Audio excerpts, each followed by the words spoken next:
തെരഞ്ഞെടുപ്പിൽ അട്ടിമറി വിജയം നേടിയതൊന്ന് ആഘോഷിക്കാൻ പോലുമുള്ള യോഗം മഹാരാഷ്ട്രയിലെ മഹായുതി സഖ്യത്തിന് ലഭിച്ചില്ല.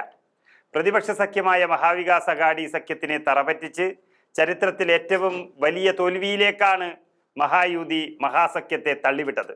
എന്നാൽ ചരിത്ര വിജയം ആഘോഷിക്കുന്നതിന് മുൻപ് തന്നെ പാളയത്തിലെ പട പോലെ മുഖ്യമന്ത്രി സ്ഥാനത്തിന് വേണ്ടി ഏക്നാഥ് ഷിൻഡെ വടം വലിച്ചതോടെ BJPയുടെ മനസമാധാനം പോയി.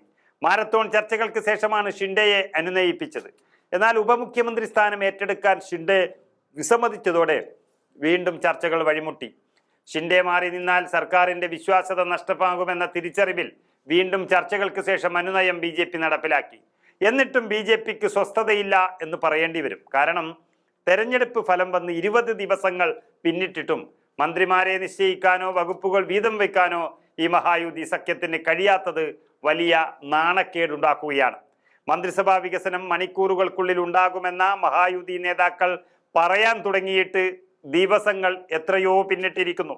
എന്തായാലും ഡെഡ് ലൈൻ പോലെ ശനിയാഴ്ചയാണ് അന്തിമ ദിവസമായി മഹായുതി നേതാക്കൾ പ്രഖ്യാപിച്ചിരിക്കുന്നത്.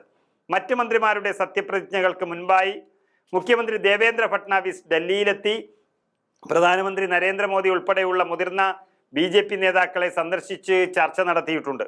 ഏറിയ പങ്ക് വകുപ്പുകളും കൈപ്പിടിയിൽ ഒതുക്കി വച്ചിരിക്കുകയാണ് BJP എന്ന ആക്ഷേപം ശിവസേന ഷിൻഡെ വിഭാഗത്തിനും അജിത് പവാറിന്റെ NCPക്കുമുണ്ട്. ഇതിൽ പിടിച്ചുള്ള തർക്കങ്ങൾ മുറുകിയതോടെയാണ് മന്ത്രിസഭാ രൂപീകരണ ചർച്ചകൾ പിടിവിട്ടുപോയത്.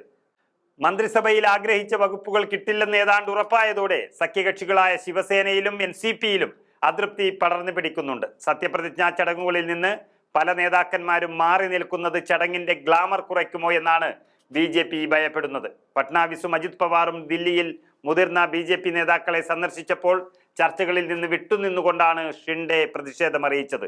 പ്രധാനമന്ത്രിയെ കാണാനോ BJP ദേശീയ നേതാക്കളുമായി ചർച്ച നടത്താനോ ഷിൻഡെ വിഭാഗം തയ്യാറല്ല. ആഭ്യന്തരം ലഭിച്ചില്ലെങ്കിൽ BJP വർഷങ്ങളായി കൈകാര്യം ചെയ്യുന്ന റവന്യൂ വകുപ്പ് കിട്ടണമെന്നാണ് ഷിൻഡെ ആവശ്യപ്പെടുന്നത്. ഈ രണ്ടിനോടും നോ പറഞ്ഞിരിക്കുകയാണ് ഫട്നാവിസും BJPയും. ചില അപ്രധാന വകുപ്പുകൾ വിട്ടുകൊടുത്ത് ഷിൻഡെയെ ഒരു മൂലക്ക് ഇരുത്താനുള്ള നീക്കമാണ് BJP ഇപ്പോൾ നടത്തുന്നത്. ഷിൻഡെ പിണങ്ങിപ്പോയാലും സർക്കാരിനൊന്നും സംഭവിക്കില്ല എന്ന തിരിച്ചറിവിലാണ് BJP കളികൾ മുന്നോട്ട് നീക്കുന്നത്.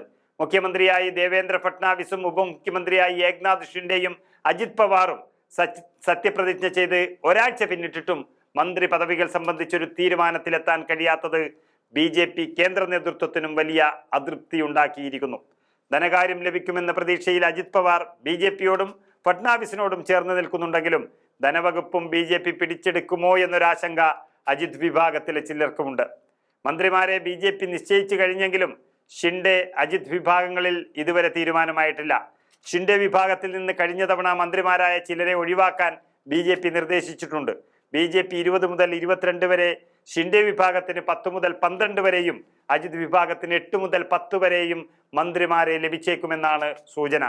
കഴിഞ്ഞ ബുധനാഴ്ച രാത്രി BJP അധ്യക്ഷൻ നദ്ദയുമായും കേന്ദ്രമന്ത്രിമാരായ അമിത്ഷാ, രാജ്നാഥ് സിംഗ് എന്നിവരുമായും ഫട്നാവിസും അജിത് പവാറും കൂടിക്കാഴ്ച നടത്തിയിരുന്നു.